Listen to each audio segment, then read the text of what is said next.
지금 시각 7시 20분입니다. KBS.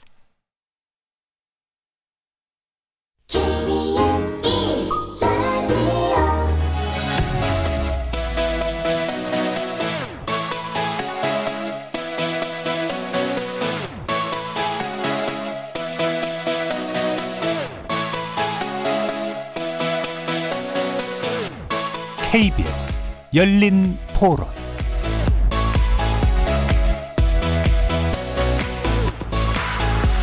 안녕하십니까. KBS 열린 토론 정준희입니다.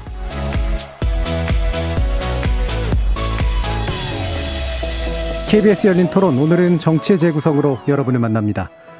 4.7 재보궐선거 사전투표가 최종 투표율 20.54%로 마감됐습니다. 이 수치는 지난해 총선의 사전투표율보다는 조금 낮지만 역대 재보궐선거 사전투표율 그리고 2018년 지방선거 사전투표율을 뛰어넘는 최고치인데요. 본투표율을 이틀 정도 앞두고 여야 모두 자신에게 유리한 아전 인수식 해석을 내놓으면서 막판 지지층 결집을 호소하고 나선 모습입니다.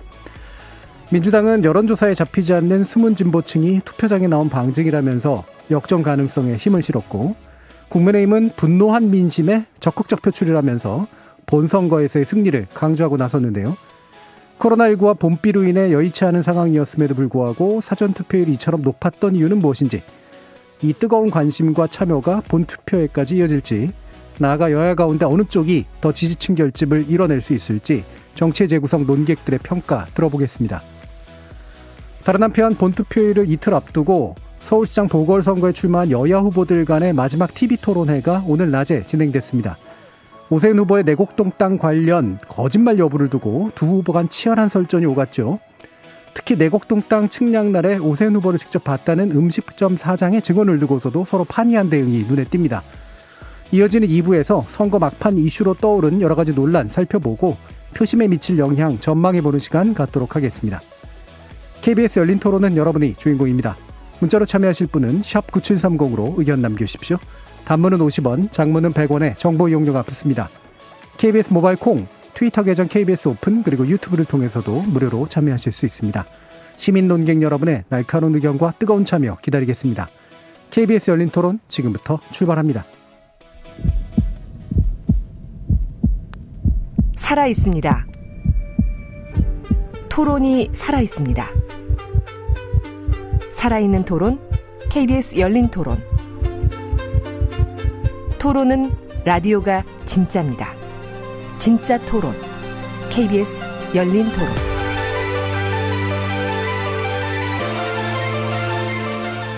정치를 보는 색다른 시선, 정치의 재구성에서 함께해 주실 네 분의 논객 소개하겠습니다.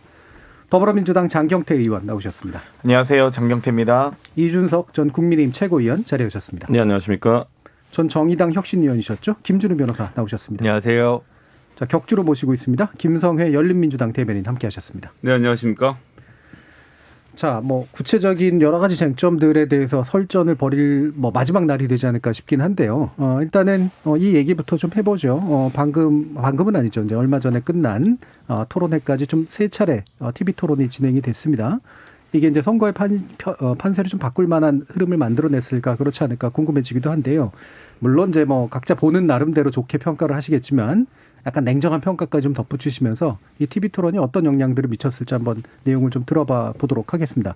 자, 이 부분은 좀 멀리 떨어지신 분부터 듣도록 하겠습니다. 김준우 변호사님. 네, 저는 사실 첫 번째 토론이랑 세 번째 토론만 봤고 두 번째 토론은 제대로 못 챙겨봤는데, 오늘 낮에 있었던 세 번째 토론을 보고 있는데 한 7할 정도는 첫 번째 방송의 재방송 같다는 느낌을 좀 많이 받았습니다. 그렇게 새로운 내용이 있는 것 같지는 않고, 맹공을 나름대로 박영선 의원은 이것저것 공격을 많이 한 것 같은데 오세훈 의원이 다 잘 대처한 것만 같지는 않습니다. 조금 예를 들어 애매한 부분이 태극기 부대랑은 앞으로 관계를 어떻게 할 거냐라고 얘기했는데 지금 어떻게 아냐 이런 정도의 좀 수세적인 답변이어서 조금 옹색했다라는 저는 그런 생각이 좀 들었고요.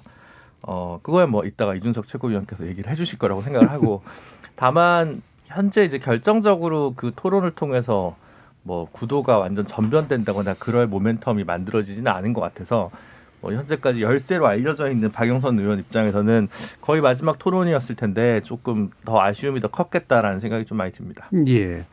기본적으로 좀 비슷한 얘기가 반복되는 것 같았다. 다만 오세훈 후보가 아주 잘 방어한 것 같지는 않으나 판을 바꿀 것 같지는 않다. 이렇게 보셨어요. 김성애 대변인 어떠십니까? 저도 어쨌든 태극기 세력 부족 안 한 게 정광훈 목사님이 뭐 이렇게 중요한 분이라고 그러시는지 참 그 부분이 집회 때문에 코로나가 확산됐는지 아니면 코로나 때문에 먹고 살기 힘들어져서 그런 분들이 집회를 한 건지 어떻게 아느냐라고 항변하는 대목은 좀 충격적이었습니다. 지금 네. 코로나 때문에 집회를 못 하는 거지 우리가 그 국민들 기본 인권을 제한하려고 하는 게 아닌데 거기에 대한 이해나 혹은 집회를 하면 코로나가 번질 수 있다는 것을 모르시는 건지 아니면 그저 정광훈 목사님에 대한 눈치를 보시는 건지 잘 구분이 안 돼서 그 점은 좀 매우 안타까웠고요.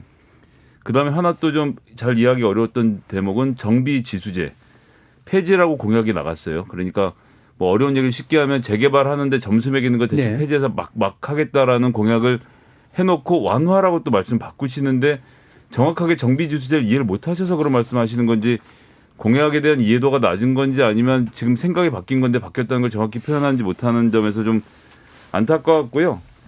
반면에 박영선 후보는 다른 것보다도 저는 기억에 남는 건 역시나 반값 아파트랑 부동산 감독청, 특히 부동산 감독청 같은 경우는 민심을 달래줄 수 있는 좋은 기구가 될 거라고 생각해서 그런 점은 좀 잘 추진했으면 좋겠다 이런 생각이 들더라고요. 이것이 또 사실은 국가의 과제이기도 하죠. 서울시의 과제이기보다는. 예, 알겠습니다. 그러면 이게 이제 어느 정도까지 영향을 좀 미치리라고 보세요, 김성애 대변인? 자체 영향은 크게 미치지 않을 거라고 생각을 합니다. 예. 알겠습니다. 자, 이준석 최고요. 저도 뭐 큰 영향이 없을 거라 보는 게요. 제가 안 봤어요. 예, 그러니까 저는 캠프에 있음에도 불구하고 저희 캠프에 있는 사람들 자기 사무에 열중했지 또 내곡동 얘기하고 뭐 네거티브하고 할 것 같아가지고 안 봤는데 저는 이따 가서 다시 봐야 되는 게 박영선 후보가 토론 중에 2번이나 저를 언급했다 그러더라고요. 예.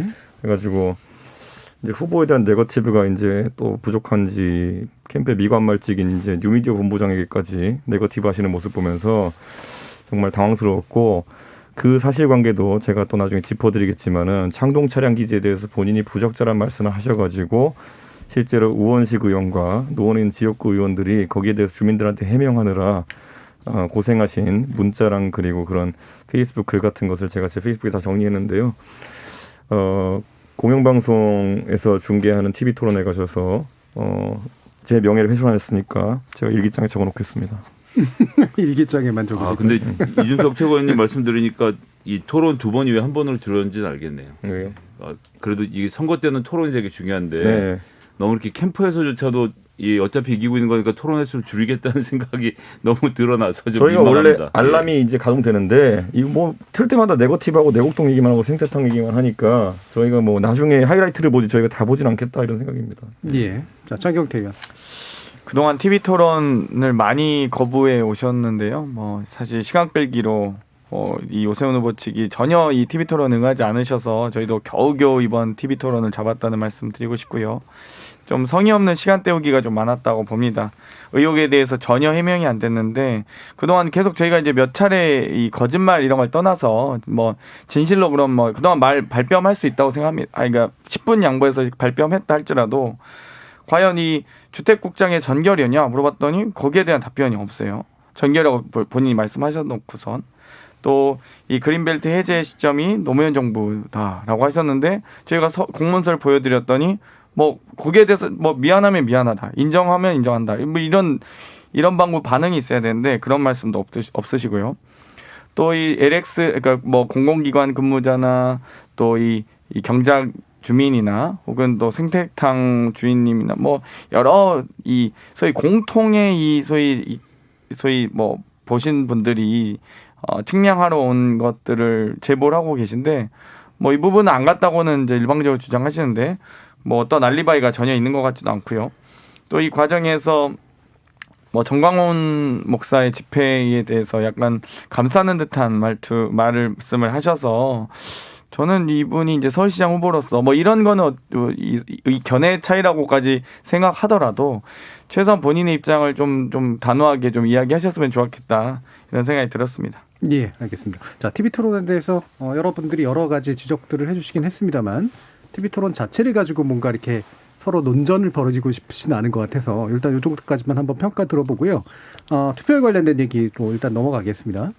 사전 투표율이 이제 꽤 높았는데 저는 사실 이거를 누구한테 유리하냐 누구한테 불리하냐라고 대놓고 해석하는 거는 적어도 투표하신 분들에 대한 예의는 좀 아닌 것 같다는 생각이 좀 들어서 그냥 이 배경으로 어떤 민심들이 좀 움직이고 있다라고 생각을 하시는지 그리고 본투표하고 연관성 정도는 어떻게 된다고 보시는지 정도로 이야기를 풀어보면 좀 어떨까 이런 생각이 좀 들어요. 장경태 의원 한번 말씀 주시죠. 일단 가장 중요한 것은 사전투표에 대한 신뢰가 좀 높아진 점이 저는 대단히 중요하다 봅니다. 그동안 뭐 자유 대한민국 애국보수라고 표현하시는 분들께서 투표함이 개함된다. 사전투표하면 또 용지가 바꿔치기 된다. 이런 주장들 해오셨는데 최소한 이제 이 여야 후보가 공히 사전투표를 홍보하면서 권장하고 있다. 이 부분은 어찌되었건 좋은 의미라고 보고요. 이번에 참 괄목할 만한 부분은 작년 총선의 전체 투표율이 66%, 사전 투표율은 26% 정도 됐습니다. 2018년도 지방선거도 전체 투표율 60%, 서울 기준입니다. 사전 투표율 20% 정도 됐는데 이번 22% 정도. 이전에 재보궐선거 2016, 18년과 20년 사이에 있는 재보궐선거, 19년 재보궐선거만 해도 14% 정도였거든요. 그 전에는 뭐 5, 6%로 더 낮습니다만 이 전체 동시지방선거 또는 총선에 견줄 만큼 사전투표율이 높아진 것은 전체적으로 한 3분의 1 정도 투표율을 보통 차지한다고 하는데요. 저는 좀 더 이 제도가 정착되는데 이번 선거가 매우 큰 기여를 했다고 생각합니다. 예, 그럼 가산점 선거에 대한 어떤 일부의 불신 같은 것들이 해소가 되는 걸 보여준다 정도인데 이게 이제 어느 정도 투표장으로 이끈 동력에 대해서 나름대로 해석은 좀 해주시면 어떨까 싶어요. 뭐 여야에 대한 유리 어떤 해석은 안 하시면 좋겠다고 해서 제가 더 그랬는데요.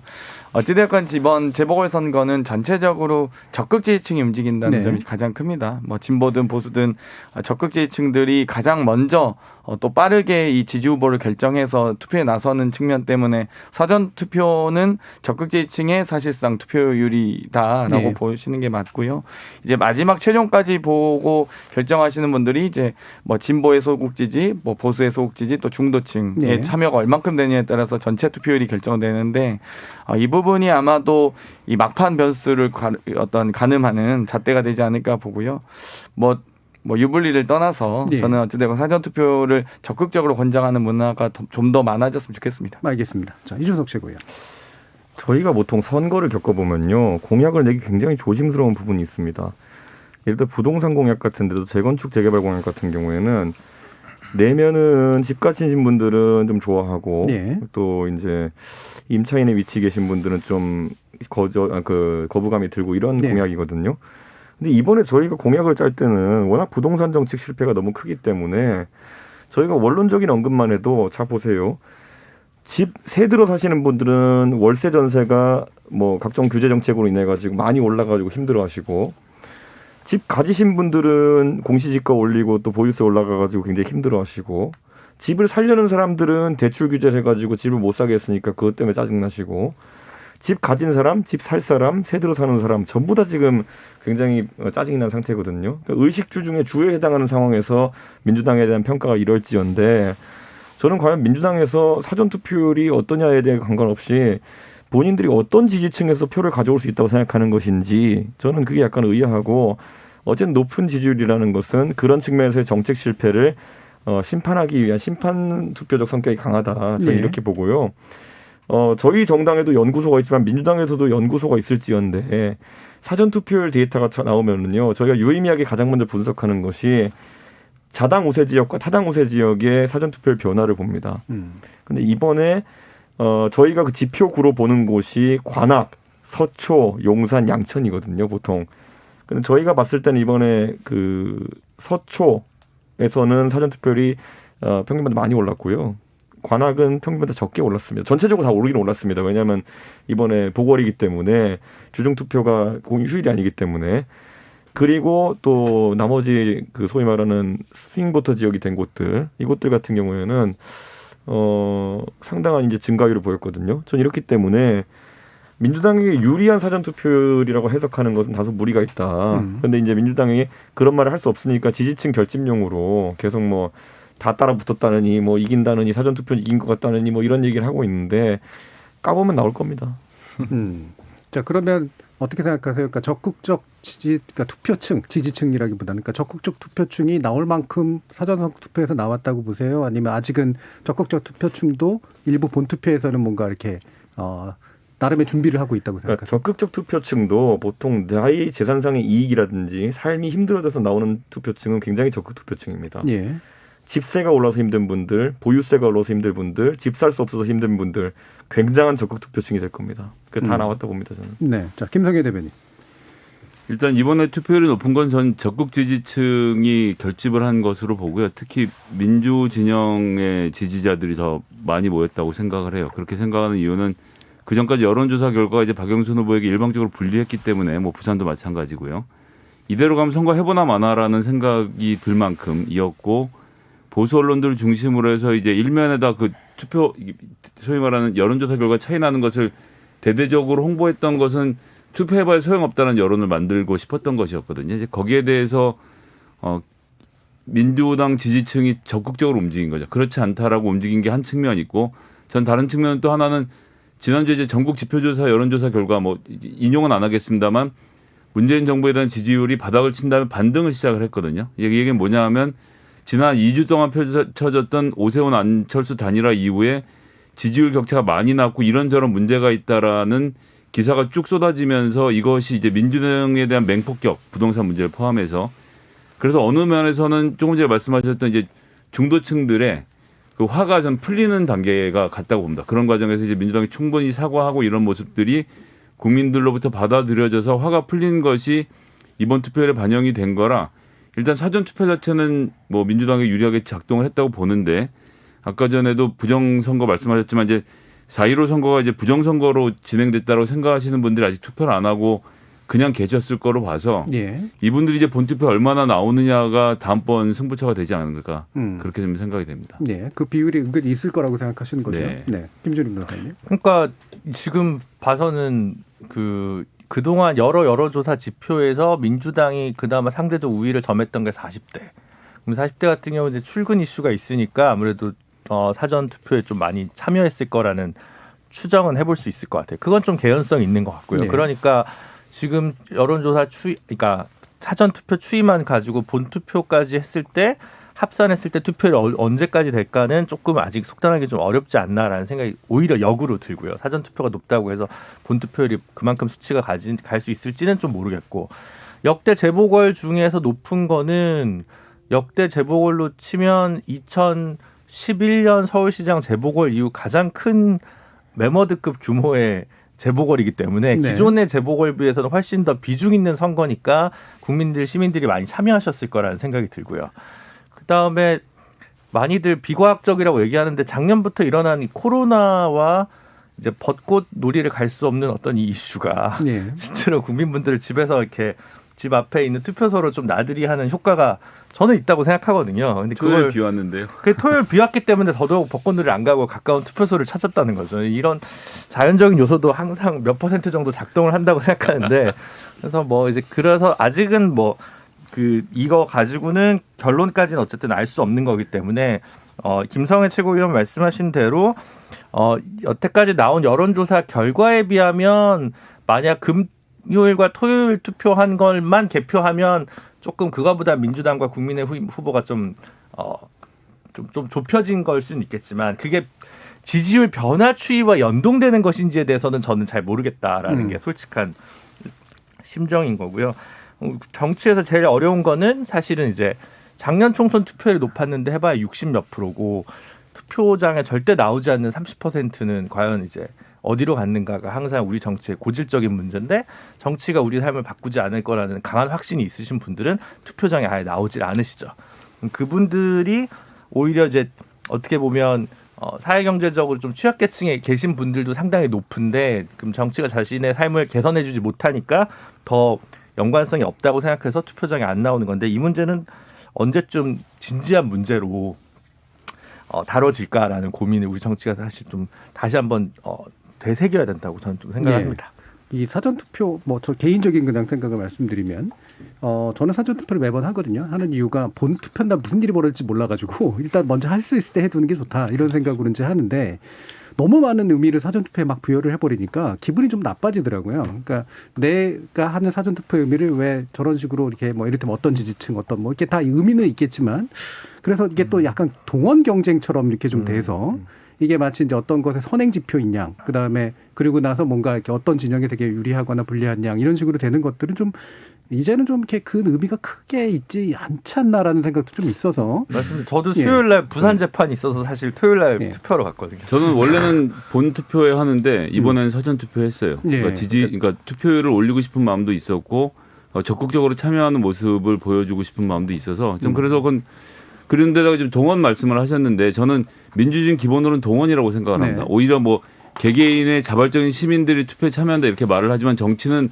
원래 정당을 중심으로 조직적으로 진행되는 게 맞거든요. 그래서 주변에 있는 사람들을 동원하고 조직해서 토론하고 투표하러 가서 누굴 찍게 만드는 행위 자체는 그건 전 민주주의의 한 훈련이기 때문에 좀 긍정적으로 볼 수도 있다 이렇게 생각을 합니다. 예. 저는 근데 제가 이제 아까 진행자 하신 말씀 중에서 결국 사전투표의 의의에 대해서 저도 비슷한 생각인데 투표 방식에 대한 대안이 돼야 되는 건데 지금은 사전투표와 본투표에서 표심 차이도 나고 있고 그건 일정한 음모론 때문이기도 하고 뭐가 또 있냐면은 지금 우리가 사전투표를 본투표보다 한 4일, 5일 일찍 실시하는 이유가 관외 사전투표 같은 경우에는 투표함을 투표 용지를 이송하는 시간이 걸리기 때문에 그것을 충분한 시간을 보장하기 위해서 그렇게 하고 있는 것인데 이게 이 사이에 상당한 민심의 변화가 생길 수도 있는 것인데 그것을 반영하지 못한 형태로 진행되고 있습니다. 그래서 작년에 이제 제가 치렀던 총선을 비교를 하자면은 선관위에서 주최하는 총선 지역구에서 1회 토론이 벌어지고 방송되기 전에 사전투표가 시작된 것도 있습니다. 그렇기 때문에 유권자에게 충분한 어떤 공약이라는 거에는 정보가 전달되기 전에 선거운동 기간에 한복판에다 투표를 하게 하는 것은 보장된 선거 기간을 다 지키지 못하는 상황이라고 생각하거든요. 그래서 저는 어쨌든 사전투표가 지금까지 성공적으로 그 단일 명부라는 것을 통해 가지고 잘 시행되고 있으니까 앞으로는 보완해서 본투표 같은 경우에도 단일 명부제를 시행할 수 있으면 좋겠고요. 이 말은 어느 투표소에나 갈 수 있다는 얘기입니다. 그리고 두 번째로는 이송에 걸리는 시간이나 이런 것들을 과도하게 잡아먹지 않도록 개표를 꼭 원래 주소지로 가서 개표해야 되느냐. 현장에서 개표해서 전자적으로 결과만 전송하고 실물은 나중에 보내드리지 않느냐. 여러 가지 좀 대안이 있어야지만 더 자리 잡지 않을까 그건 싶습니다. 국민의힘에서 엄청 반대할 것 같은데요. 제가 국민의힘에서 반대할 그런 유튜버는 제가 다 처리하겠습니다. 그러니까 투표의 기능성을 충분히 다 높이는 방향으로 만들어 보는 게 더 좋은 방향 아니겠죠? 이에 더해서 지금 그 재외국민 투표 같은 경우에도 그 투표용지 실물을 계속 전송해야 되는 문제가 생기는데 저는 이런 부분 같은 경우에는 신뢰만 확보되면 충분히 할 수 있는 부분이 있을 것이다. 그리고 재외국민 투표 같은 경우에도 그 해당 지역에서 영사관이 설치된 곳 등에서만 투표를 할 수 있거든요. 그런데 그렇게 하기에는 예를 들어 미국이란 땅은 너무 넓습니다. 투표권을 보장받기 위해 가지고 7시간 차 타고 가야 된다? 이거는 개선이 필요한 거거든요. 좀 고민을 해봐야 될 것 같습니다. 네, 장경태가. 일단 재외국민까지 고민하시는 부분도 좋은 것 같고요. 근데 이제 이 유불리를 해석함에 있어서 사전투표에 대한 저는 이제 유권자들 혹은 국민들께서 크게 기분이 안 나쁘셨으면 좋겠다. 좀 부탁드리고 싶은 게 첫 번째는 이 진영 간의 기세 싸움은 충분히 또 민주주의의 장이기 때문에 서로 유리하게 해석하고자 하는 부분은 있습니다. 그래야만 또 소극적인 이 지지층들이 또 투표장에 나오는 견인하는 효과도 있고요. 또 이 그동안 이제 저희 민주당에서 사전투표를 좀 더 유리하다고 주장하는 것 자체가 그동안 이제 사전투표에 대한 태도, 사전투표에 대한 권장 이런 것들이 이제 누적되다 보니까 아무래도 이게 자꾸 부정투표다, 부정선거다라고 의혹을 제기하는 쪽보다는 저희는 기본적으로 사전투표를 좀 신뢰하자. 그리고 또 이 직장 노동자라든지 학생, 주부 등 워킹맘 등 여러 이 본투표에 참여할 수 없는 어려우신 분들이 많거든요. 그렇기 때문에 이분들이 최대한 이 투표의 어떤 이 권리를 보장받기 위해서 사전투표를 저희가 보장하는 것 측면도 있기 때문에 이런 부분에 대해서 좀 더 양해를 구하고 싶다는 말씀 드리고 싶습니다. 아까 좀 이따 현수막 얘기할 때도 드리겠지만 선관위가 너무 통제를 한 게 가장 큰 문제라고 생각을 합니다. 14일이라는 선거운동 기간에 몰아놓고 이 안에 다 해결을 하라고 하니 바람, 기획, 폭로 이런 것으로 선거가 점철이 되는데 미국 같은 경우는 도어락이라고 하죠. 이제 집집마다 두드리는 걸 1, 2년 전부터 하거든요. 그래서 모든 유권자들 만나고 정책을 충분히 설명해서 우편 투표도 2, 3주 전에 다 해서 그런 어떤 단일한 이슈에 투표가 흔들리지 않는데 우리나라는 선관위가 이 모든 것을 통제하면서 단일한 이슈로 투표를 할 수밖에 없는 상황을 만든 이 자체가 문제라는 점에서 저는 사전 투표를 뭐 이런 저런 문제가 아니라 이 선거운동 기간을 폐지하고 좀 다른 선진국들처럼 정상적인 정치를 할 수 있는 계기가 좀 만들어졌으면 좋겠습니다. 예. 지금 말씀하신 내용들까지 쭉 모아보면 확실히 저도 뭐 이 부분은 개인적인 동의도 하는 부분인데, 그러니까 우리는 선거를 좀 지나치게 선거 자체가 부정한 것처럼 보는 경향이 좀 분명히 있어요. 그 안에서 벌어지는 갈등이나 아니면 여러 가지 경쟁이나 이런 것들이 이제 민주주의에 굉장히 중요한 요소다라고 하는 관점에서 선거운동 자체를 좀 긍정적으로 좀 볼 필요가 있는데, 그렇지 않고 자꾸 가둬두고 이제 가리려 하고 이런 측면들은 분명히 있겠죠. 제가 가장 좀 황당한 것이 선거 때 저도 이제 막 지하철 가서 인사를 하고 이렇게 하잖아요. 그러면은 지하철에 인사하고 주민들한테 악수하고 이렇게 하면요, 주민들이 잘 모르시고 이렇게 말씀하시는 분들이 있어요. 너 평상시에도 이만큼만 하면 내가 찍어준다 이래요. 네. 평상시에 그렇게 하면 바로 잡혀갑니다.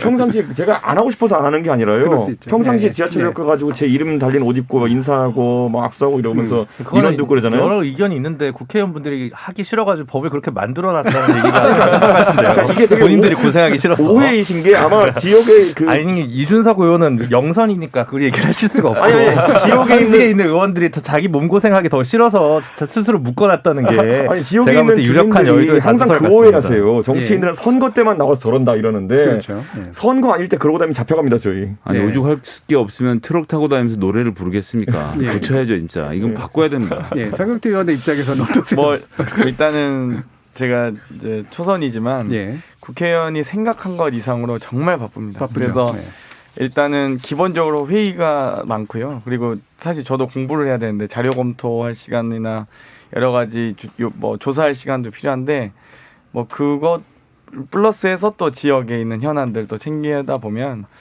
뭐 제가 보기에는 하루에도 한 3, 4일씩 밤 거의 새다시피 혹은 국회에서 자는 경우도 허다하거든요. 그래서 아마 이제 거기에 선거운동까지 하라고 하면 아마 뭐 잘 모르겠네요. 이제 아무래도 이 의정활동이 제대로 될 수 있을까 이런 생각이 들고요. 한편으로는 이제 그래서 더욱더 이 대면 접촉을 할 수 있는 기회들이 좀 더 많아졌으면 좋겠어요. 그러니까 말씀하셨듯이 이준석 최고가 지역에서는 뭐 당연히 후보 이름이나 뭐 정당 기호가 들어간 어떤 점퍼를 입을 수는 없지만 각 당을 의미하는 색깔 있는 점퍼를 입거나 해서 많이 인사를 다니긴 하거든요. 그래서 근데 아무리 다녀도 아무리 뭐 성에 안 차시는 것 같아요. 네. 자, 1368님이 사전투표에 대한 말씀 주셨는데, 사실 투표할 마음이 없었는데 오세훈 후보의 내곡동 땅 주장을 보니 이명박 전 대통령의 BBK 거짓말이 생각나서요. 다시 MBC대로 돌아갈 것 같아 사전투표를 했습니다라는 말씀 주셨고요. 적극적으로 투표하신 분이네요. 그다음에 4346님은 코로나 및 날씨 관계로 마땅히 갈 곳 없는 분들이 투표장으로 향해 투표율이 비교적 높게 나온 거 아닐까요? 라는 김준일 변호사님 분석에 상당히 동의해 주신 그런 의견도 좀 주셨습니다. 감사합니다. 자, 투표에 관련된 얘기는 이 정도까지 하고요. 그러면 지금 몇 개 이제 표심의 중요한 측면들 이제 뒤에서 좀 더 짚어보긴 하겠습니다만, 일단 청년 표심 관련된 이야기를 좀 해보면 좋을 것 같아요. 장경태 의원님도 또 이제 아무래도 청년층을 대변하는 것으로 전제가 돼 있긴 합니다만, 실제로 이제 느끼시는 바가 조금씩 다를 것 같아서, 이를테면 지금 2030 세대가 사실 뭐 이건 보수하다 뭐 아니다 이렇게 말하는 건 좀 적절하지는 않을 것 같고, 과거하고는 표심이 좀 방향이 좀 다른 것 같다라는 얘기는 이제 어느 정도 할 수 있을 것 같은데 어떻게 느끼십니까?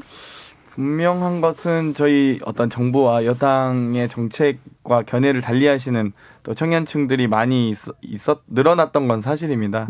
여러 가지 이제 저희도 정책을 이행하는 과정에서 또 부족한 부분이 있었고요. 또 이 계기로 저도 더 우리 2030의 어려움들을 더 뼈 아프게 받아들여야겠다는 생각을 하는데, 이 중도층이나 2030 세대는 어찌되었건 이 진영 논리에 거기에 충실하거나 이러지는 않기 때문에 오히려 후보 경쟁력이나 도덕성을 보고 투표하는 경향이 많이 나타납니다.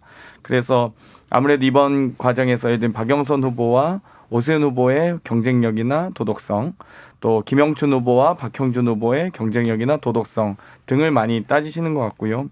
뭐 저 같은 경우는 대학생 시절에 물대포를 맞았던 대학생이었기 때문에, 그리고 이 용산 참사 현장의 그런 이 강제 진압을 목격하고 또 이 초등학생들의 무상급식을 반대하는 투표를 했던 또 청년으로서 이번 선거가 좀 더 이 과거가 많이 떠오른 선거긴 합니다. 그래서 아마 2030 세대 중에서도 이제 경험이 다양할 텐데요. 저도 30대이긴 하지만 이번에 후보 간의 어떤 이 해명 과정이라든지 어떤 도덕성 그 부분이 많이 올라온 것 같아요. 사실 과거에 선거 오히려 본격적 선거 전에는 좀 저희가 이제 뭐 좀 갸우뚱하시던 2030들이 확실한 건 뭐 확실하게 느껴질 정도로 이 후보 간의 토론 과정에서나 의혹 제기를 명확하게 못하는 해명을 명확하게 못하는 점 등으로 많이 좀 지지를 해주시는 것 같습니다. 그러니까 초기에는 애매하거나 불만이 있었던 태도가 후보 검증 과정에서 좀 돌아서는 그런 느낌이 있다. 네, 그렇습니다.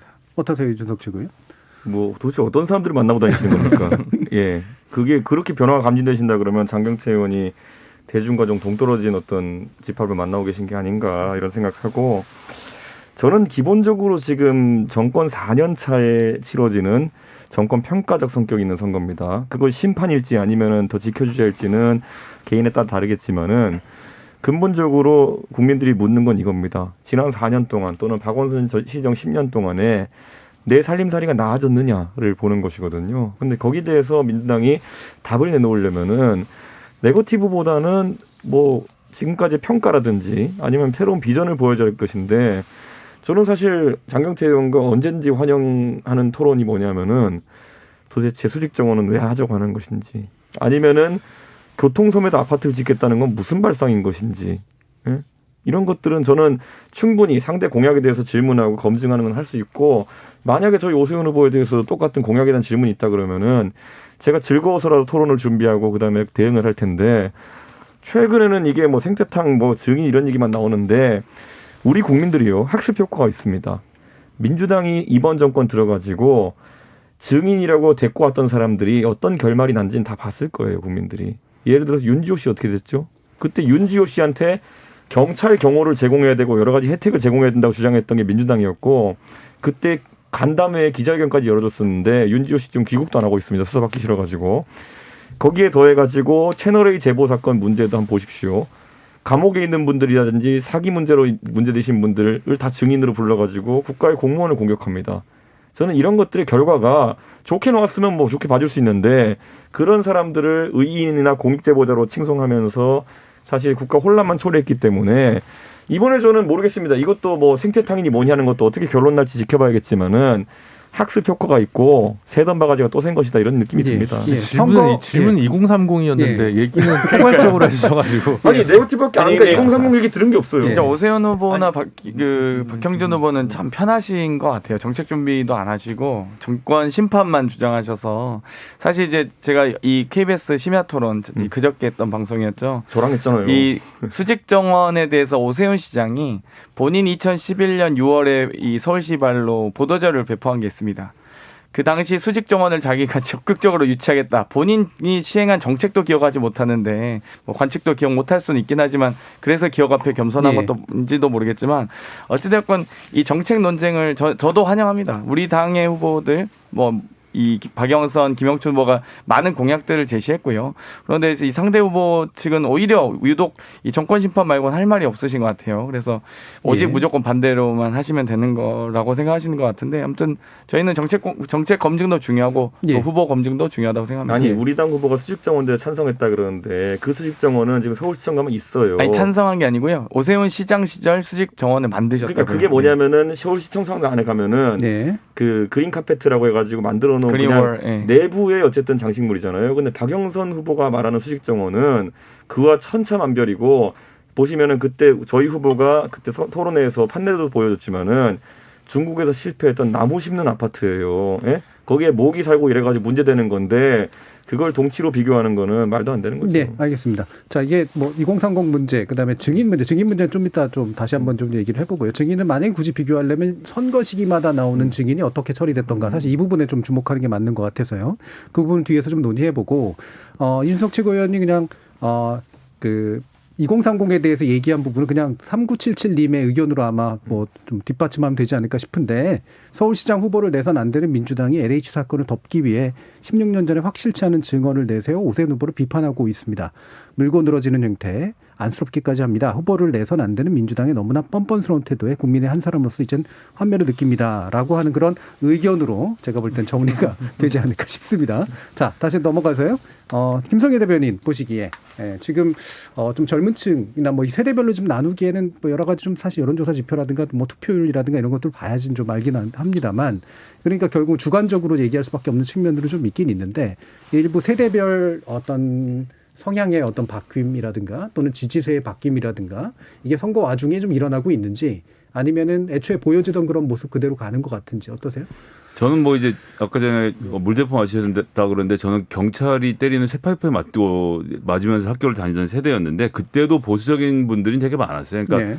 20대라고 해서 진보 보수가 진보로 쏠리거나 보수로 쏠린다고 생각하지 않고 다만 어떤 시대에 어떤 쪽이 더 큰 목소리를 내느냐의 차이 정도가 전 존재한다라고 생각을 해서 지금 20대가 보수화됐다라고 말하는 건 나 때는 말이야라고 말하는 그냥 이 아저씨들의 이야기에 불과하다고 생각하고요. 지금 청년들의 고민은 결국 이제 주거와 취업 이렇게 두 가지에 와닿아 있다고 생각을 하는데 코로나 문제 해결에서 있어서나 이 취업 환경을 바꾸는 것에 있어서 문재인 정부의 전 역할이 있었다고 생각하고요. 주거와 관련돼서는 조금 전에도 말씀드렸습니다만 박영선 후보도 주거 대전환 얘기를 하고 있는데 기본적으로는 땅값 빼고 아파트 지어서 땅값 오르는 걸 고려하지 않고 아파트에 살겠다는 사람들을 수용하는 것으로 점점 범위를 넓히고 있지 않습니까? 행복주택도 그렇고 그렇게 해서 지금과 예전에 뉴타운 오세훈 방식의 뉴타운들에서 싹 밀어버리고 아파트 싹 지어서 돈 벌자는 방식이 아니라는 것에 많은 국민들이 동의하고 있고 거기에 걸맞은 정책을 내놓은 만큼 저는 2030도 각자의 편의와 판단에 따라서 움직일 거라고 생각을 합니다. 예, 김준우 변호사님. 근데 그런 것 좀 토론하면 좋을 것 같아요. 그전 박원순 시장 때도 청년주택 곳곳에 만들고 대학가 근처에 건물 만들면 지역 주민들 임대차로 먹고 사는 주민분들이 그거 설치하는 거 엄청 반대하고 그러니까 전국 곳곳에서 몸살을 앓고 있거든요. 청년주택 다 공급한다고 얘기를 하는데 그 문제 어떻게 풀 거냐. 실제로 그런 얘기 안 해요. 실제로 그냥 뭐 서로 한다고 하고 공약은 서로 굉장히 그러니까 20, 30대는 어떻게 생각할 거냐면 그냥 둘 다 좀 현실성 없는 공약을 너무 많이 퍼붓네라는 생각을 하지 않을까 싶고 그냥 민주당을 찍던 청년 세대 같은 경우는 근데 찍어도 되나라고 해서 투표장에 갈까 말까를 고민할 거고 국민의힘을 지지하던 20, 30대는 그냥 계속 지지를 하지 않을까 저는 그렇게 좀 보거든요.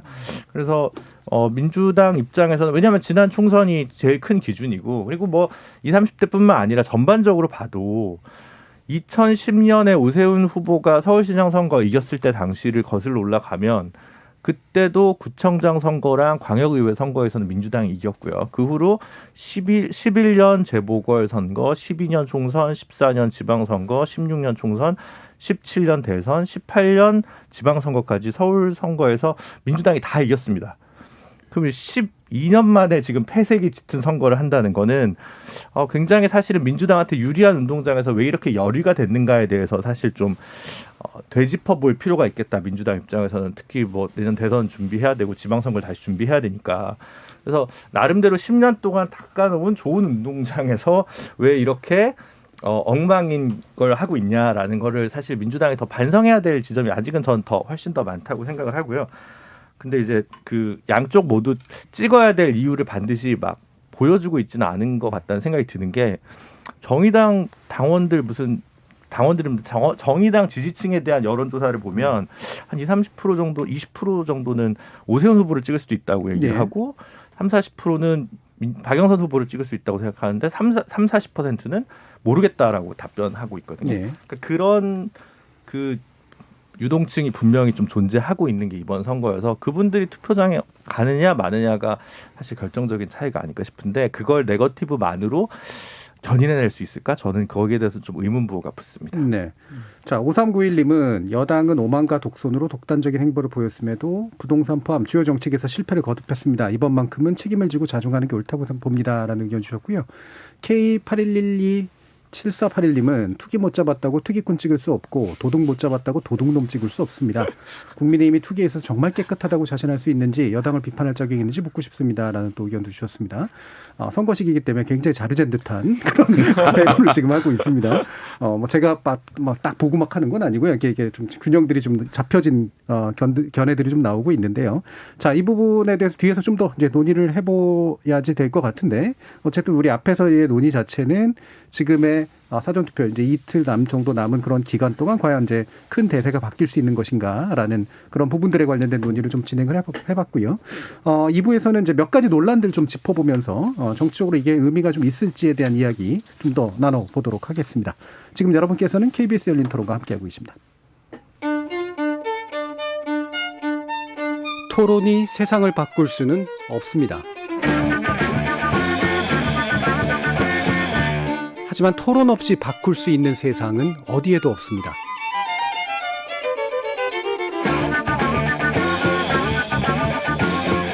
세상의 선한 변화를 갈망하는 당신. 정답이 아니라 질문의 힘을 믿는 당신. 우리 KBS 열린 토론에서 만납시다.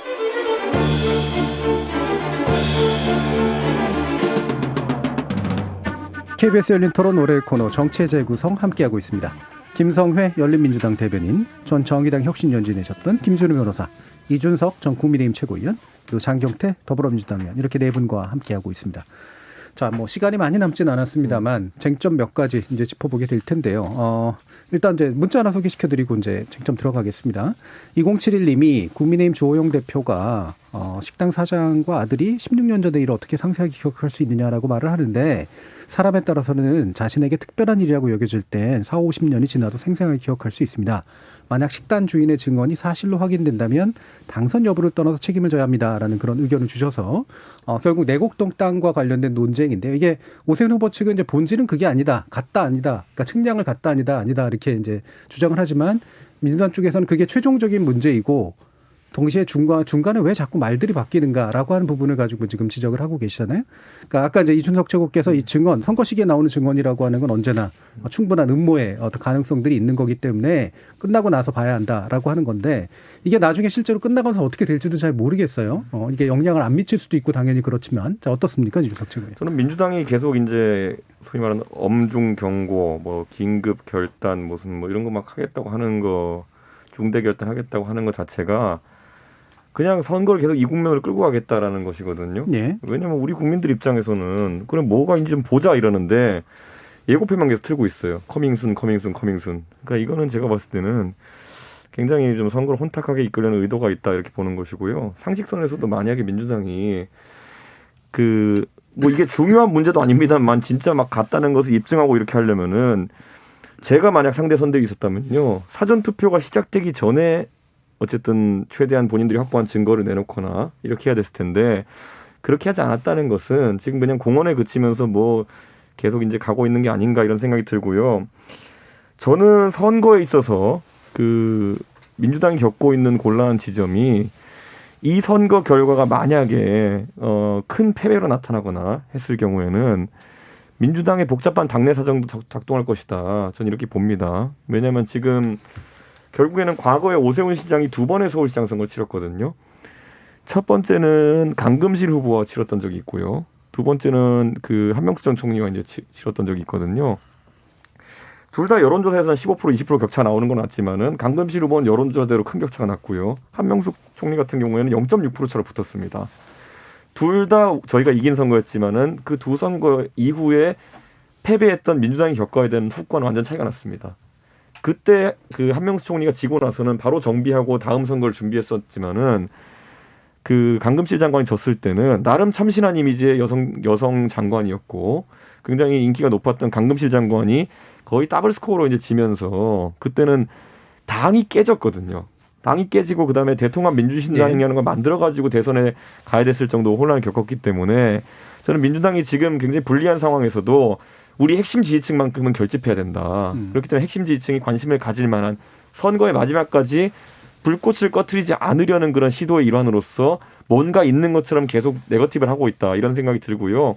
다만 이거로 인해 가지고 중도에까지 확장성이나 소구력이 있을 건 아니기 때문에 오히려 민주당은 지금 선거 승리와는 다른 전략적 목표를 설정한 것이 아니냐. 저는 그렇게 의심할 정도로 생태탕에 집중하는 모습입니다. 예.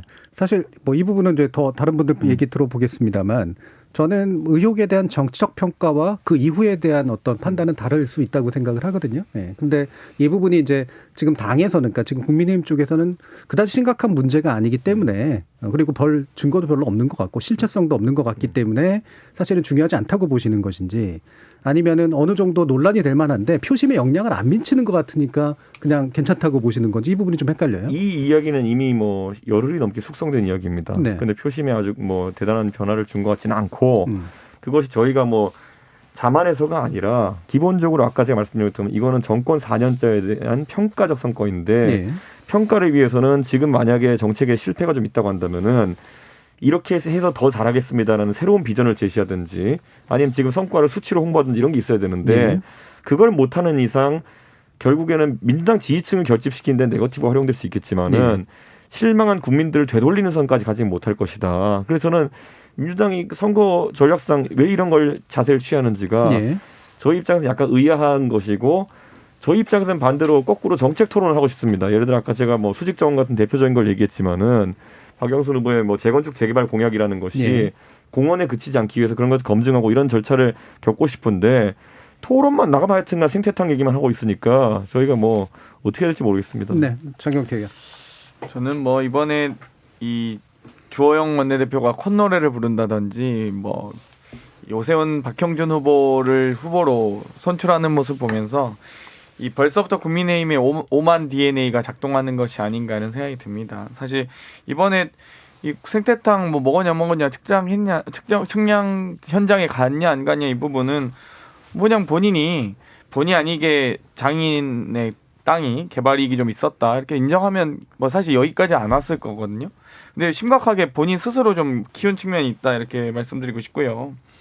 이 사실 이 몰랐다라고 시작한 이 거짓말이 계속 자기의 거짓말을 해명으로 메꾸려다 보니까 뭐 일단 몰랐다고 했다가 국장이 했다고 했다가 또 서울시의회 속기록 공개되니까 또 노무현 대통령 때 한 거라고 했다가 또 2009년도에 오세훈 서울시장 신청에 이명박 대통령 허가가 또 공개되니까 또 뭐 측량하지도 못했고 뭐 오래된 땅이라서 몰랐다. 그러니까 이러다 보니까 지금 측량하러 간 것에 대한 제보자들이 수도 없이 나오는 거고요. 이 생태땅 이 가게까지도 거론되는 거 아니겠습니까? 생태땅 먹었냐 안 먹었냐까지 거론되는 것 자체가 선글라스 끼고 백바지에 이 베르가모 구두 신은 것까지도 이 모든 다수의 제보자가 나타나는 것이기 때문에 좀 오히려 후보가 좀 캠프에서 이런 거는 사실 이제 리스크 관리 해주셨어야 되는데 후보가 그냥 깔끔하게 인정하고 갔으면 이렇게까지 오래 안 끌었을 겁니다. 아마. 네. 김준우 변호사님. 저는 네거티브를 해도 민주당이 선정적이진 않더라도 다른 방식의 네거티브를 할 수 있었을 거라고 생각하거든요. 왜냐하면 오세훈 시장의 그 지금 캐치프레이즈가 첫날부터 능숙하게잖아요. 그러면 과거의 시정 운영 경력이 있고 운영 경력에서 상대적으로 단점이거나 과라고 평가받을 수 있는 혹은 논쟁 지형이 될 수 있는 지점을 다시 가지고 얘기할 수도 있을 것 같거든요. 아라뱃길 사업이라든가 뭐 세빛둥둥섬 혹은 동대문 디자인 플라자의 사실 뭐 목적, 운영 실태, 뭐 그 때문에 생겨난 세수의 뭐 손해라든가 이런 부분들 가지고 한번 논쟁을 좀 해봄직도 했을 텐데 그런 부분들은 이야기해보지 못하고 계속 요 내곡동 문제에만 너무 포커스가 맞춰지다 보니까 좀 지지층 외에 있는 분들한테는 좀 피로감이 좀 심하지 않았는가. 오히려 능숙하다고 하는데 잘 못했지 않느냐라는 지점을 하면 오히려 다른 방식의 논쟁이 또 가능하지 않았을까 싶어서 그 약간 시야랄까 이런 게 좀 너무 절박하다 보니까 좁아지지 않았나라는 생각이 밖에서는 그런 게 좀 보이는 셈이 있고요. 그래서 다만 전에도 그런 말씀 드릴 것 같은데 오세훈 후보도 그렇고 박형준 후보도 그렇고 의혹이 어디까지가 진실인지 저는 알 길이 없는데 네. 두 분의 진술이 일관적이진 않았다는 건 확실한 것 같습니다. 그건 언론 인터뷰나 보에 다 나오니까요. 그럼 그분들은 다 내년에도 지방선거에 다시 출마할 계획이거나 혹은 오세훈 후보는 뭐 대선으로 직행을 할 고민도 할 텐데 이번 한 번만 선거가 있는 게 아닌데 조금 너무 짧게 보고 대응한 거 아니냐, 좀 길게 보고 조금은 좀 진솔하고 조금 낮추더라도 충분히 승산이 높았던 선거인데 네. 뭐 이런 방식으로 선거를 국민의힘 쪽에서 치렀어야 했는가라는 것에 또 물음표가 남습니다. 예, 김성계 대표님. 전 뭐 그렇죠. 오세훈 후보 입장에서는 제처가 초등학교 때 아버님을 여의고 상속받은 땅이었는데 어쩌다 이명박 시장이 추진했던 사업에 포함이 돼서 이렇게 일이 벌어지게 된 것에 대해서 국민들 앞에 유감을 표명하고 36억 5천만 원이라고 민주당 말을 하지만 제처가 상속받은 분은 4억 원에 불과합니다. 거기에 대해서 기부 체납하고 반성하겠습니다라고 말을 했으면 애진즉 이 문제가 넘어가고 본인의 페이스대로 갔을 텐데 전 여기에서 좀 핵심은 결국 오기의 정치라는 문제가 있다라고 생각을 해요. 2011년에 무상급식 논쟁도 오세훈 시장의 마음은 저도 알겠어요. 지금 예산이 한정적인데 이 예산으로 전체 아이들에게 무상급식을 주는 것보다는 부자 아이들한테 받고 가난한 아이들에게 더 많은 복지를 했으면 좋겠다라고 설명을 했는데 유권자들이 그 설명을 못 알아듣는 순간 이성을 잃은 거죠. 그래? 그럼 난 사퇴를 걸고 하겠어라고 해서 시장직을 걸고 그 싸움을 해서 결국 본인이 패배했던 건데 10년 만에 다시 돌아서 똑같은 실수를 범하고 있다고 생각을 해요. 나를 못 믿어? 네가 뭐 경작인이 나를 의심해? 생태닭집 사장이 나를 의심한다고?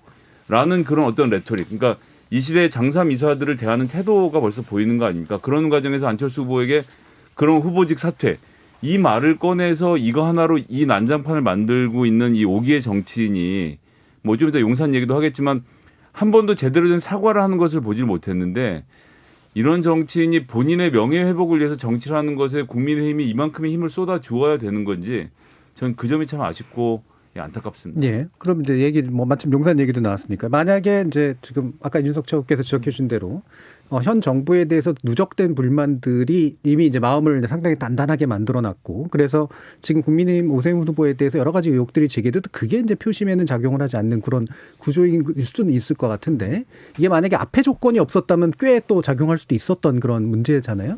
예를 들면 용산 참사 관련된 발언도 평상시라면 약간 설화가 됐을 수가 있었을 것 같은데 당에서는 어떻게 생각하시나요? 저는 기본적으로 이번 선거 왜 치러졌느냐라는 말이 계속 나오는 것 자체가 누군가의 허물을 지적하기에는 이번에 민주당이 선거를 유발한 책임이 너무 큽니다. 그것도 서울과 부산이라는 양대 도시에서 코로나 때문에 어려운 와중에 이런 상황을 만들었다는 것 자체에 대해서 본인들이 엎드리고 후보 안 내도 지금 뭐 될까 말까한 판에 지금 후보 내놓고는 생태탕집에 갔지 않느냐 뭐 이런 거 갖고 지금 네거티브 하는 것 자체가 애초에 국민들한테는 니네가 그러면 할 때냐 이런 인상을 주기 때문에 굉장히 비효율적인 네거티브다 이런 생각이 드는 것이고 저는 기본적으로 지금 상황에서 그 민주당이 이 네거티브를 지속한다고 하면은 네. 선거 끝날 때까지 이거밖에 검증 못할 겁니다. 오세훈 후보에 대해서. 그러니까 이런 게 있습니다. 저희도 네거티브를 상대 당에서 해도 보면은 하루 이틀 찔러보면은 보통 초기 효과가 나타납니다. 그럼 국민들이 알 만큼 알았다 그러면 다음 거랍니다.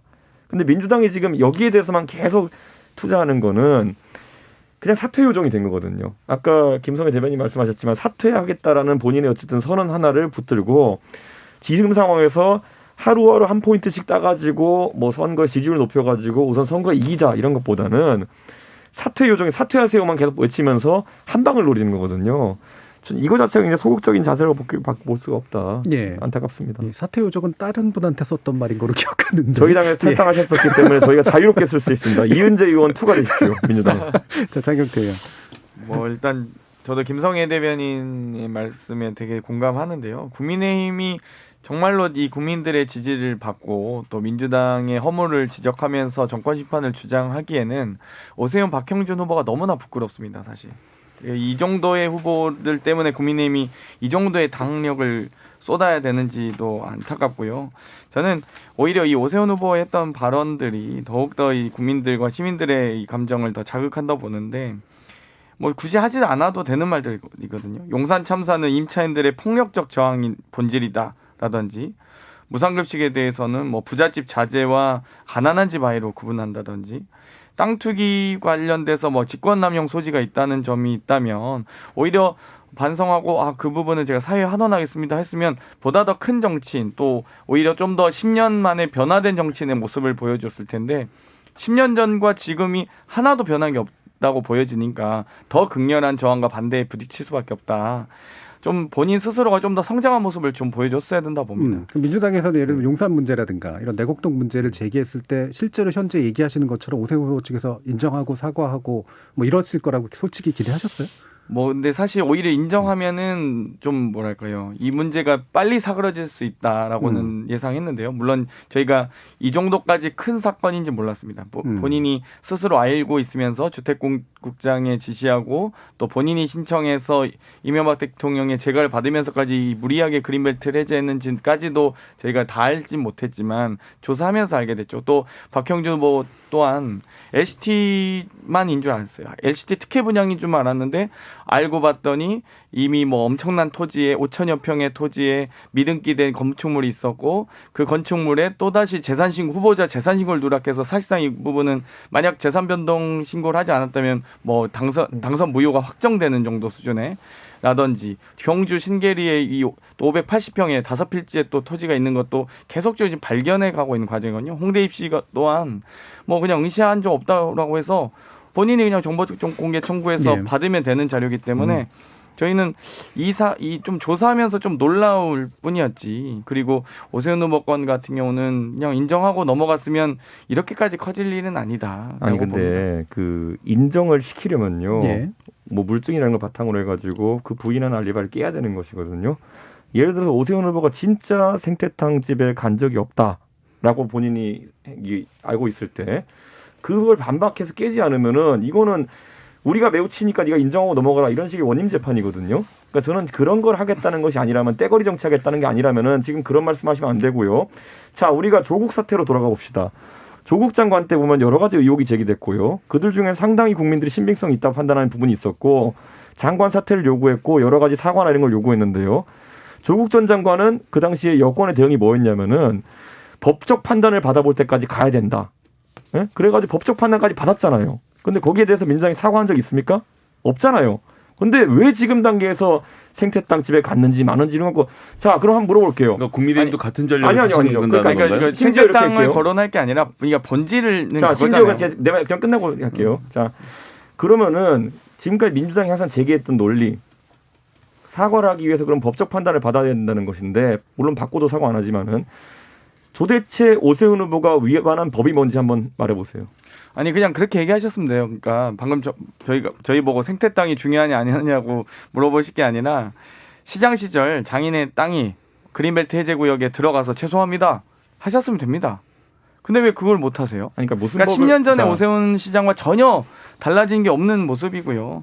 아니 그리고 어떤 도대체 서울시 어떤 이 지방정부의 주택국장이 그린벨트 해제합니까? 왜 제가 국토부 장관도 못하는 자, 일을 들어보세요. 서울시장이 몰랐다고 하면 그건 지금 왜 이 상황 속에서 정무유기하신 이 거죠. 법 위반으로 뭘 몰아가는 건 제가 생각하기엔 좀 과하신 것 같고 이게 이해충돌 방지법 위반인데 이해충돌 방법이 법이 만들어지지 않았으니까 그렇죠. 오세훈 시장 재직 시절에 그런 판단을 한 것에 대해서 유감만 표명하면 되는데 사과하셨으면 끝나는 문제예요. 나한테 이런 걸 하라고 하면서 이 문제가 커졌는데 이제 와서 이게 법 위반이 아니니까 문제가 없다라고 하시면 그게 더 큰 문제죠. 자, 이래서 그러는 거예요. 이런 갈등이 생기면요. 아까 제가 말했듯이 철저한 물증으로 국민 여론을 다가든지 아니면 두 번째로는 법적 판단을 받아보는 것이 확정적인 결과가 나오는 방법인데 여기서 주장만 있을 뿐 확정적인 결과를 어떻게 만듭니까? 100만 명이 주장하면 사과해야 됩니까? 아니 이제 정확하게 말씀드릴게요. 본인이 네. 주택국장 전결이라고 하셨어요. 자기는 그 땅이 있는지 몰랐다. 맞죠? 근데 주택국장 전결로 그린벨트 해제 됩니까? 위임 전결 되잖아요. 그리고 그 당시에 위임 전결 됩니까? 안 그린벨트 됩니까? 해제 구역에 대한 설명을 본인이 직접 하셨습니다. 전결- 그 사진도 있고 장 의원님 답만 해주세요. 그 서울시에 국토부 장관도 못하는 거예요. 서울시에 이거는. 위임 전결 있습니까 없습니까? 자, 요거는 그린벨트 다시 해제는요, 너무 세부적인 위임 문제로 전결 들어가는 국장 국토부 거고요. 장관도 못합니다. 자, 이게 정치 상황적인 혐오를 재생산하는 것들을 건데. 얘기하려면 뭐 예를 들면 이거 그럼 검찰이 수사하라는 소리야? 라고 또 얘기할 수 있는 거기 때문에 이게 똑같은 비유들이 다 아닌 것 같아요. 그래서 지금 상황 윤리적인 문제를 일단 제기하고 있는 거니까 그 부분에 대한 나머지 분들의 한번 의견 들어보죠. 김준우 변호사님. 그러니까 저는 정무적으로 민주당에서 지난주 한 수요일 정도에 앞으로 남은 일주일들은 모든 네거티브를 중단하고 다르게 국민에게 다가갔습니다라고 오히려 태세 전환을 먼저 했으면 좋지 않았을까라는 생각이 좀 들어요. 옆에서 보기엔 그렇습니다. 그냥 도덕적 검증을 중심으로 선거를 치룰 때는 본인이 도덕적으로 우월하다는 지위에 대한 확신이 있어야 되는데 선거가 치러진 과정이나 최근에 있었던 일련의 사태들을 보면 사실 그것을 발화하는 메신저에 대한 국민들의 시선이 그렇게 탐탁치 않을 수밖에 없는 현재 정세와 상황이 있다고 저는 생각이 들거든요. 그렇기 때문에 똑같은 검증 얘기를 하고 저 후보는 고위공직자 선출직에 어울리지 않습니다라는 얘기를 하더라도 그 메시지가 그렇게 전파되는데 좀 어느 정도 한계가 있을 수밖에 없지 않나. 그런 면에서 반드시 꼭 네거티브가 선거 승리를 보증해주지 못하는 문제와 별도로 지금 민주당이 네거티브를 중심으로 선거 전략과 구도를 짜는 데 있어서의 가지는 한계를 좀 직시하고 바꿨으면 조금 얼려있던 유권자들의 마음을 좀 어루만져줄 수 있지 않았을까라는 생각이 들고요. 끝으로 하나만 더 하면 갑자기 박영선 의원이 심상정 대표를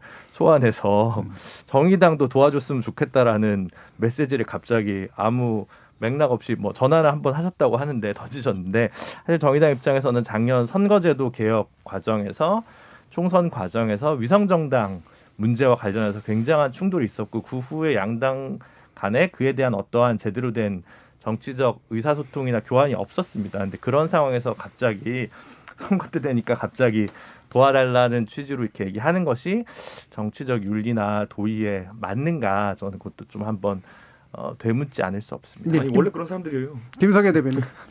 일단 저는 법적으로 뭐가 문제냐라고 하면서 이 상황에서 이 그린벨트가 별 문제가 없다고 생각한 게 말 그대로 이제 승기를 잡아서 도취한 어떤 오세훈 캠프의 모습을 보여주는 것 같아 매우 씁쓸하고요.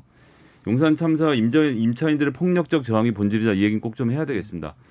여기 그 돌아가신 희생자 중에 이상림 사장님은 그 당시에 71세였어요. 도대체 그런 노인이 무슨 폭력을 얼마나 행사하길래 경찰 특공대까지 투입해서 했어야 됐는지 알 수 없고 그리고 31조짜리 용산 재개발 부도 낸 사람이 바로 오세훈입니다. 111층짜리 무슨 빌딩을 세우니 어쩌고 해서 이 허영심을 불러 이렇게 하다가 이번엔 또 강남 재개발 일주일 만에 다 풀겠다. 정비 지수제는 폐지하겠다. 이 앞으로 도대체 서울시의 난개발이 어떻게 펼쳐지게 될지 생각만 해도 끔찍합니다. 예. 지금 4459님이 기호 1, 2번 후보보다 뒷번호 소수공 정당 후보들의 공약에 더 마음이 가던데요. 네거티브에 올인한 정치인들 모두가 각성해야 될 점이라고 생각합니다라고 소수 의견을 주셨고요. 1006님은 현 2030 세대에게는 각 당의 정책이나 후보의 됨됨이보다 그들이 접한 현실 그리고 그들이 중요하게 보는 주제 바로 정의와 공정을 더 눈여겨봅니다. 그런 점에서 여야 모두 자기 당 열성 지지자들만 보고 있는 듯해 안타깝습니다라고 하는 그런 의견도 주셨습니다. 시간이 많이 남지는 않았습니다만 선거 이제 이틀 앞두고 나서 뭐 선거를 마지막에 이렇게 치릅시다라는 그런 얘기를 하는 것보다는 이런 얘기들을 해보는 게 좋을 것 같아요. 지금의 이제 선거 구도상 사실 어떤 거는 영향을 주고 어떤 거는 영향을 못 주지만 제가 아까도 말했지만 다른 선거 구도에서는 사실 또 영향 주고 영향을 못 주고 하는 게 달라지잖아요. 결국 각 당이 현재 선거를 치르는 그런 과정에서 이후에 정치 일정하고 연관시켜 봤을 때 도대체 민심의 방향을 어떻게 읽고 있는지 이 부분에 대한 이야기를 좀 마무리를 좀 짓고 싶거든요. 이 부분 장경태 의원부터 한번 들어보겠습니다. 일단 가장 중요한 것은 코로나 위기를 극복하는 시장이 좀 나왔으면 좋겠습니다. 저희는 어찌되었건 이런 여러 가지 사건과 상황에도 불구하고 여성 최초 시장이 되었으면 좋겠다는 염원, 그리고 소상공인과 자영업자, 중소기업을 지원할 수 있는 중기부 장관 출신의 후보를 배출하게 되었습니다. 저희가 더불어민주당이 어찌되었건 좀 그동안의 과정에서 죄송하거나 부족한 것도 있다고 생각합니다. 저희가 개혁과 민생이라는 큰 두 축을 위해서 노력해 왔는데요. 개혁이 부족했다면 저희가 개혁의 회초리를 맞겠고요. 민생이 부족했다면 민생의 회초리를 맞아야 된다고 생각합니다. 하지만 그 회초리가 결코 국민의힘의 면죄부가 되어서는 안 된다고 생각합니다. 국민의힘도 동의 똑같이 잘못이나 혹은 여러 가지 부동산 개혁 과정이라든지 소상공인과 자영업자를 지원하는 제도를 논의할 때 국회에서 대부분 다 이 딴지 걸거나 발목 잡은 경우가 많기 때문에 이 부분에 대해서는 정확하게 국민들께서 여야 할 것 없이 회초리를 좀 들어주셨으면 좋겠다라고 간곡히 부탁드리고 싶고요. 예. 저희도 이번 선거를 통해서 더욱더 환골탈퇴하는 계기로 삼겠습니다. 예, 이준석 최고위원. 맞아야 된다고 본인들이 이야기하면 맞기 싫으면 저런 얘기 많이 합니다. 그렇기 때문에 저는 이번에 좀 맞았으면 좋겠고요, 민주당이. 저는 왜냐하면은 이번에 선거를 치르면서 이렇게 네거티브가 심한 것도 실망이었고요. 자기 정책이 먼저 들여다봤더니만은 4차 산업혁명, AI, 무슨 뭐 구독경제 뭐 이런 그냥 광고용 키워드들만 열거하면서 이걸 정책이라고 하는 것은 말이 안 된다. 그리고 우리 후보가 구체적으로 검증 예산이라든지 이런 거 들어가면은 대답을 회피하는 모습 이런 것들은 심판받아 마땅하다 이렇게 보고요. 저는 첫날부터 능숙하게 서울시정을 이끄는 것이 중요하다. 그럼 거기에 최적화된 후보가 누군지는 국민들이 잘 아신다 봅니다. 2번 오세훈입니다. 네, 알겠습니다. 자, 이번에는 김준우 변호사님. 2분 정도 하셔도 됩니다. 아, 네. 그 1, 2번 말고 이제 진보 정당을 찍으려고 하는데 이렇게 많은 후보가 나온 적이 없었어요. 서울시장 선거에서. 예. 근데 이제 두각을 뚜렷하게 나타내는 후보도 뭐 잘 안 잡히는 것 같아요. 다 낮은 지지율을 아직까지는 점하고 있어서 뭐 이제 기본소득당 후보도 있고 팀서울 후보도 있고 진보당 후보도 있고 그다음에 미래당 후보도 있고 이제 뭐 진보 후보가 여럿이 있는데 보통 이제 진보 정당의 정책이 이제 우리 사회의 다음 정책들을 보는 어떤 뭐 미리 보는 예습하는 그런 이제 텍스트인데 이번 아주 막 흥미진진한 정책보다는 되게 약간 강론 정책들을 그렇죠. 좀 많이 냈더라고요 이번에. 그걸 보면 꼼꼼하긴 한데 좀 큰 틀에서 새로운 구도를 그리는데 지금 진보 정치 세력이 조금 나아가지 못하고 있구나, 네. 진보하지 못하고 있구나라는 생각이 좀 많이 들어서 그게 아마 그 뭐 전통적인 의미에서 사실은 진보정당 운동을 하시는 분들 입장에서 민주당을 진보정당으로 원래 얘기하지는 네. 않았습니다. 민주당이 진보정당이라는 걸 참칭하기 시작한 건 한 5년 안쪽이고요. 그 전에 문재인 대표도 본인이 중도정당 하고 있다고 얘기를 하셨으니까 그래서 그 전통적인 의미에서 진보정당들이 좀 처참한 성적표를 이번 아마 서울시장 선거, 부산시장 선거를 거치면서 겪게 되는 것 같고 이 그동안 앞으로 한 남은 다음 지방선거까지 1년 동안의 기간 어떻게 완신상담하고 어떻게 변모할지가 참 큰 숙제로 남지 않을까 싶습니다. 예. 맨날 양당 비판할 게 아니라 제가 조금 더 연이 많은 소수 진보 정당들도 좀 각성할 부분이 되게 많겠다라는 취지에서 드린 말씀입니다. 진보 정치의 강론들이 각계로 나아가고 있다라고 하는 말씀 상당히 공감이 가는 측면들이 있네요. 예, 김성애 대변인. 뭐 네거티브 얘기 안 할 수가 없는 선거였다고 생각을 합니다. 그리고 네거티브를 하다 보니까 이렇게까지인가 싶은 생각이 들어서 오세훈 뭐 후보 얘기 많이들 하셨으니까 그렇다 치고 박형준 후보는 지금 LCT 같은 경우는 자녀들이 부동산을 사는데 3천만 원 넘게 받을 복비를 안 받고 지나가다 우연히 만나서 아래 위층을 사줬다 이런 얘기를 믿으라고 하는 거고 홍대 입시 같은 경우는 시험을 안 봤다고 하다 딸의 기억이 흔들린다고 하는데 홍대에다 전화 한 통만 하면 입시를 했는지 안 했는지 가르쳐 주겠다고 하는데 전화를 못 하고 있고 그다음에 제가 가장 최근에 깜짝 놀랐던 건 2012년에 유재중 후보가 사실 그 당시에 성추문으로 해서 삭발하실 때만 해도 저는 어떻게 저런 짓을 하나라고 생각을 했어요. 이게 기획미투 아닙니까?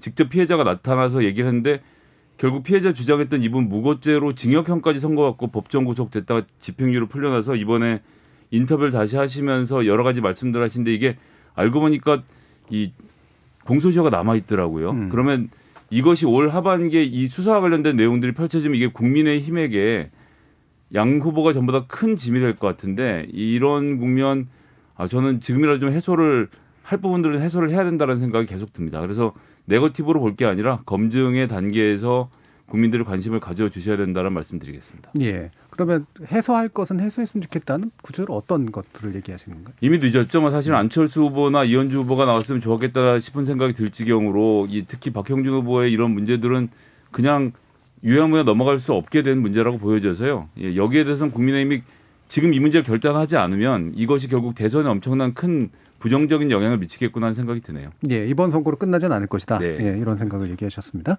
자, 그럼 KBS 열린 토론 월요일 코너 정치의 재구성 재보궐선거 이전에는 아마 마지막 이제 토론이 될 것 같긴 합니다만 뭐 충분히 할 말씀 다 하셨는지는 모르겠습니다. 아쉬움은 나누시겠죠. 하지만 이 정도로 마무리하겠습니다. 오늘 토론 함께해 주신 장경태 더불어민주당 의원, 이준석 전 국민의힘 최고위원, 그리고 김준우 전 정의당 혁신위원, 격주마다 뵙고 있는 김성애 열린민주당 대변인 네 분 모두 수고하셨습니다. 감사합니다. 감사합니다.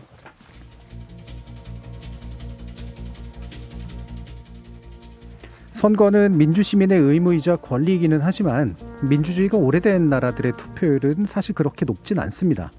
좋은 의미로든 나쁜 의미로든 누가 되거나 큰 차이가 없다는 경험칙 때문이라고 하겠죠. 그런 면에서 투표율이 높아진다는 건 투표의 효능감에 대한 기대가 높아져 있다는 의미이기도 합니다. 무언가를 바꿀 수 있건 아니면 지킬 수 있건 자신이 행사하는 한 표의 값이 높아져 있다는 느낌을 받는 거겠죠. 투표의 효능감이 높아지는 건 민주주의를 위해서 좋은 일입니다. 다만 그 값은 단순히 누가 이기거나 지는 것에서 끝나는 게 아니라 선거 이후에 천천히 나누어서 지불된다는 사실 잊지 마셨으면 합니다. 지금까지 KBS 열린 토론 정준이었습니다.